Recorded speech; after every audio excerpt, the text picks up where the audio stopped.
하나님은 여러분들을 사랑하십니다. 자, 여러분들을 사랑하셔서 어떤 계획을 하셨어요?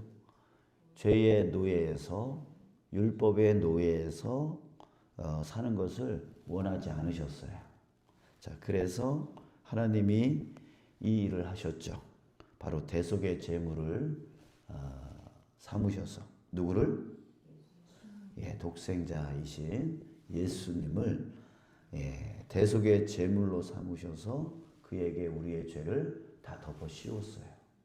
그래서 양이 희생제물 되어져서 사람의 죄를 덮어 씌우고 죽음과 같이, 그래서 사람의 죄를 씻은 것 같이 예수님이 우리를 대신해서 죄의 대속물이 되어져서 다 짊어지시고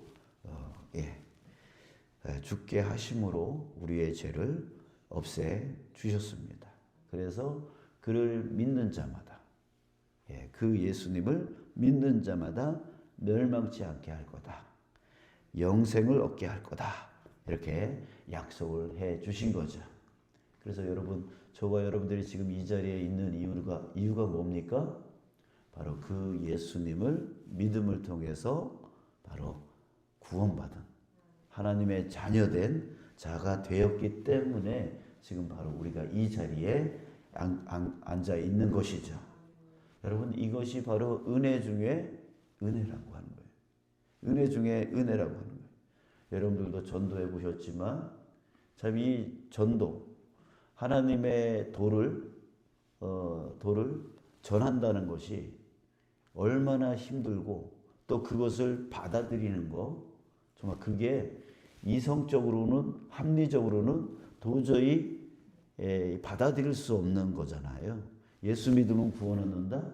여러분들, 이건 우리는 이제는 우리는 그걸 믿지만, 저 믿지 않는 사람들이 예수 믿으면 구원 받습니다, 예수 믿으면 천국 갑니다, 이게 이성적으로, 합리적으로 받아들일 수 있는 말인가요? 아니에요. 도저히 받아들일 수 없는 것이고, 또 받아들인다 할지라도 교회 와서 신앙생활을 해도요, 많은 분들이 아직 예수님을 구원의 주님으로 영접하지 못한, 그러니까 믿기도 힘든, 믿음을 갖기도, 예수님을 만나는 그 믿음을 갖기도 힘든 거예요. 그래서 종교인으로 죽을 때까지 종교인으로 살다가 직분은 장로고 권사고 집사고 그러지만 죽기 직전에 예수가 누구요? 이렇게 돌아가시는 분들이 많이 있단 말이에요. 그러니까 예수님을 전하기도 힘들고, 받아들이기도 힘들고, 믿기도 힘든 게 바로 이 우리 믿음이라고요. 근데 여러분, 저와 여러분들은 지금 예수님 믿어서 이 자리에 있는 거 아니에요? 그러니까 그 어려운 것들을 통과해서 지금 이 자리에 있다는 거죠. 이게 바로 은혜 중에 은혜고 기적 중에 기적이라고 하는 거예요. 왜요? 하나님께서 나를 택하여 주신 거고, 택하여 주셨고, 나에게 어떤 사람을 보내주셔서 전도케 해주셨고, 누군가 나를 위해서 기도하게 해주셨고, 또 나로 하여금 내가 그것을 받아들일 수 있도록 문을 열어주셨고, 또 거기다가 교회 나올 뿐만 아니라 또 믿음으로 예수님을 나의 구원의 주님으로 영접할 수 있게까지 해주신 것, 이게 바로 누가 한 거예요? 하나님이 하신 거예요. 나로서는 도저히 택함 받을 수도 없는 존재이고, 자격 조건 없는 존재이고, 받아들이지 못하는 고집쟁이였고, 또 믿지 못하는 의심쟁이였단 말이에요. 근데 하나님이 그걸 해주셨단 말이에요. 그래서 이렇게 구원받았단 말이에요. 그러니까 은혜 중에 은혜죠. 은혜 중에 은혜, 기적 중에 기적이에요. 자, 저와 여러분들이 바로 그런 기적을 체험한 자, 은혜를 체험한 자임을 깨달으시길 주님의 이름으로 축복합니다. 자, 그런데 자, 이렇게 구원을 받았어요. 구원받았어요. 근데 구원받으면 끝인 줄 알았는데, 이제는 진정한 자유를 누리고 진정한 평안을 누리고 진정한 은혜만 누리며 살 줄 알았는데, 이 앞장에서 뭐라 그랬어요? 사도 바울이 나는 공고한 자로다 라고 했다 그랬어요. 그렇게 믿음이 좋은 바울조차도 공고한 자다. 왜? 선을 해가고 싶은데 악이 나오는 거예요. 나는 하나님의 뜻만 쫓아가고 싶은데 그러지를 못하는 거예요. 머릿속에 하나님 말씀이 이것인 줄 알면서도 저 방향으로 가요. 그럴 때 있지 않아요? 있으시죠? 돈을 쫓아가지 말고 하나님 쫓아가라는데 자꾸만 돈 쫓아가요. 미워하지 말고 사랑하라고 하는데 자꾸만 저 사람만 보면 미워 죽겠어. 그러니까 너무 이 마음 안에서 갈등이 일어나는 거예요. 그러니까 사도 바울이 오라 나는 공고한 자로다 이런 거예요. 구원을 받았는데, 구원 받았으면 이제 온전히 모든 악은 다 사라져버리고 오로지 하나님만 따라가고 선한 것만 행하고 그렇게 믿음의 온전한 삶을 살고는 싶은데 이게 안 되는 거죠. 왜 그렇다 그랬어요? 내 안에 한 가지의 영이, 한 가지의 법이 더 존재하고 있는 거예요. 선한 법을 쫓아가는 것과 악의 법을 쫓아가는 이 두 가지의 마음이 존재하고 있더라는 거예요. 이것 때문에 자꾸만 죄책감이 계속 생겨요. 죄책감이 생겨요. 자, 왜 이렇게 죄책감이 생깁니까? 육신의 연약함 때문에 죄의 법이 육신을 사로잡아서 죄를 따르고자 하는 그 마음은 원으로 못하게 되어지는 것 때문이죠. 자, 그래서 그리스도인이 되고 나서도 자꾸 죄책감에 시달리게 되어집니다. 이게 뭐예요? 이게 사도 바울이 이렇게 표현한 거예요. 율법이 정죄한다는 거죠. 율법이 정죄. 그런 거죠. 여러분들 그런 경험이 있을 거예요. 그리스도인이 됐다면 너 왜 그렇게 사냐? 이런 질문 받아본 적 있으세요? 그렇죠. 가족이 그러잖아요. 아니 권사가 그래서 되겠어? 막 이런 말 쓰잖아요. 자녀들이 지 분리할 때마다 그런 소리 하죠. 아니 권사님이 그러면 안 되죠. 막 이러잖아요. 그럼 뭔가 내가 잘못한 것 같아. 내 안에 정죄감이 자꾸만 생겨요. 생겨요. 그 또 주변의 사람들이 또 그런 거 많이 써먹잖아요. 아니 장로가 왜 저래? 목사가 왜 저래? 권사가 왜 저래? 교회 다니는 사람들 왜 저래? 이러잖아요. 그러면은 막 정죄감이 생기는 거예요. 그러니까 그 세워놓은 법, 그 율법이 우리로 하여금 자꾸만 우리의 마음을 찔러요. 정죄를 해요. 우리가 그것 때문에 힘들어하고 어려워하죠. 그래서 내 믿음이 가짜 믿음은 아닐까? 내가 구원받지 못한 것은 아닐까? 뭐 이런 갈등도 갖게 되어지죠. 자, 여러분, 그런데 바울이 뭐라고 하냐면 1절 우리 함께 읽을까요? 1절 읽읍시다. 시작. 그러므로 이제 그리스도 예수 안에 있는 자에게는 결코 정죄함이 없나니. 믿으시기 바랍니다. 그리스도 예수 안에 있는 자에게는 결코 정죄함이 없나니. 자, 왜 그렇습니까? 2절 또 읽겠습니다. 시작. 이는 그리스도 예수 안에 있는 생명의 성령의 법이 죄와 사망의 법에서 너를 해방하였음이라. 아멘. 여러분, 여기서 생명의 성령의 법, 성령이라고 하는 말이 나옵니다. 이 생명의 성령의 법을 현대어 성경으로 보면 무슨 뜻으로 나오냐면 생명을 주시는 성령의 능력. 생명을 주시는 성령의 능력이라고 나와요. 그러니까 성령이 능력으로 이끄신다는 거예요.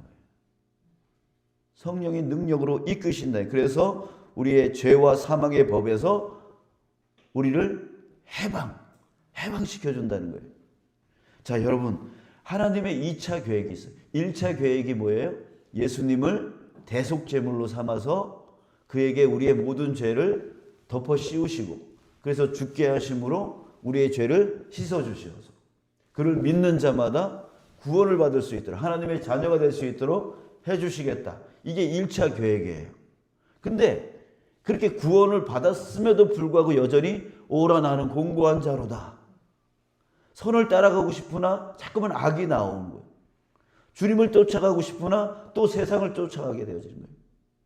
이렇게 구원을 받았음에도 불구하고 자꾸만 이렇게 양갈래에서 갈등을 일으키는 그 삶을 살아갈 때에 그것을 온전한 생명의 삶을 살아갈 수 있도록 하나님께서 2차 계획을 주셨는데, 그게 뭐예요? 바로 예수님이 그랬잖아요. 나는 가지만 너희들을 위하여 하나님이 누굴 보내줄 거다? 네, 보혜사 성령을 보내줄 거다. 이게 하나님의 2차 방법입니다. 하나님은 모든 것을 다 알고 계신 거죠. 구원을 받았지만 우리의 이 육신은 어디에 있어요? 세상에 있어요. 이 육신이 너무 약해요. 약하다 보니까 세상을 자꾸만 쫓아가게 돼요. 마음과 생각은 하나님 쫓아가고 싶은데 몸이 자꾸만 세상을 쫓아가게 되어져요. 자꾸만 사망의 길로 가게 되어져요. 하나님을 기쁘시게 하지 못해요. 그때 우리를 도우시는 분을 하나님이 보내주셨단 말이에요. 생명의 길로 갈 수 있도록 해주실 분을 보내주셨단 말이에요. 그게 누구예요? 성령 하나님이라는 거예요. 성령 하나님. 예, 성부 하나님. 구약에 성부 하나님이 이끄셨죠. 또 신약에 들어와서 성자 하나님이 이끄셨죠. 그리고 지금 이때는 우리를 이끄시는 하나님이 누구예요? 성령 하나님인 거예요. 어떤 사람들은, 우리 옛날에 이찬수 목사님이 이런 말 한 적이 있어요. 성령 받으라, 성령 받으라. 이 말의 뜻을 자신의 이름을 지어서 이천수 받아라, 이천수 받아라. 이 말과 똑같다고. 자, 이게 무슨 뜻이냐면, 우리는 성령을 자꾸만 어떤 물건 취급하거나 아니면 어떤 하나님이 부리는 영, 천사, 이 정도로 생각을 하는데 그게 아니라는 거예요. 성령은 그 자체가 바로 하나님이라는 거예요. 그러니까 성령 받으라 뭐 이런 말 옛날에 많이 썼잖아요.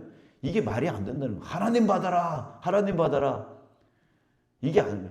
여러분, 우리가 하나님을 성령을 어떤 하나님보다 못한 어떤 영적인 존재로 생각을 하는데요. 성령은 바로 하나님 자신이에요. 하나님 자신이. 구약 시대에 하나님께서 역사하셔서, 하나님은 인격체이시죠. 그래서 아브라함과 대화를 나누세요. 모세와 대화를 나누세요. 인격체란 말이에요. 그렇게 이끄시는 거예요. 예수님도 인격체세요. 그래서 제자들과 교제를 나누세요. 교제를 나누시고 도우시고 이끄시고 가르치시고 한단 말이에요. 성령도 역시 마찬가지로 뭐 하세요?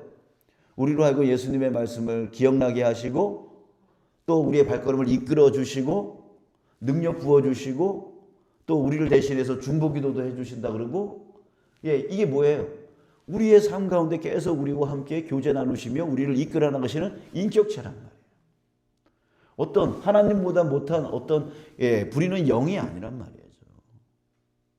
그래서 성령께서 우리를 이끌어 가세요. 우리를 도와주세요. 우리로 하여금 하나님을 따라갈 수 있도록, 하나님의 길로 갈 수 있도록 인도해 주신다고요. 천국으로 갈 수 있도록 인도해 주시는 하나님이 바로 이 시대에 우리와 함께 하시는 하나님, 바로 성령이란 말이죠.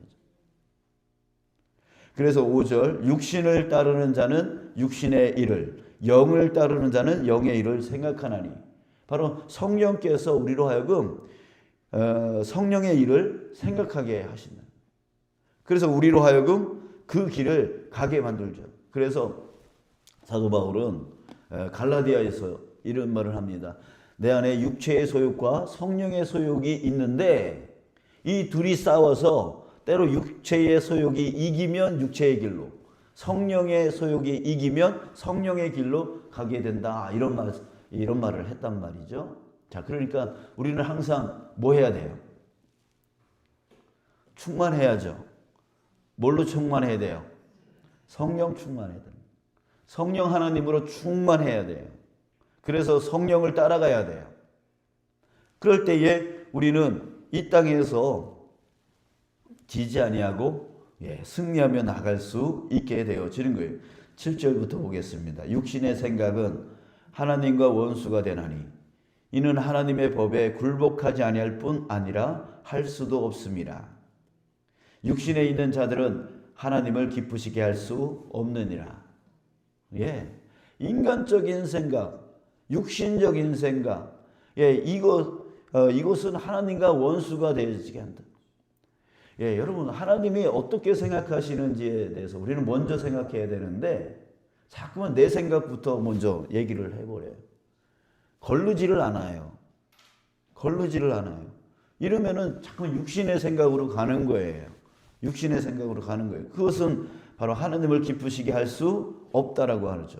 9절, 만일 너희 속에 하나님의 영이 거하시면, 하나님의 영 바로 성령이에요. 성령 하나님이에요. 너희가 육신에 있지 아니하고 영에 있나니 누구든지 그리스도의 영이 없으면 그리스도의 사람이 아니라.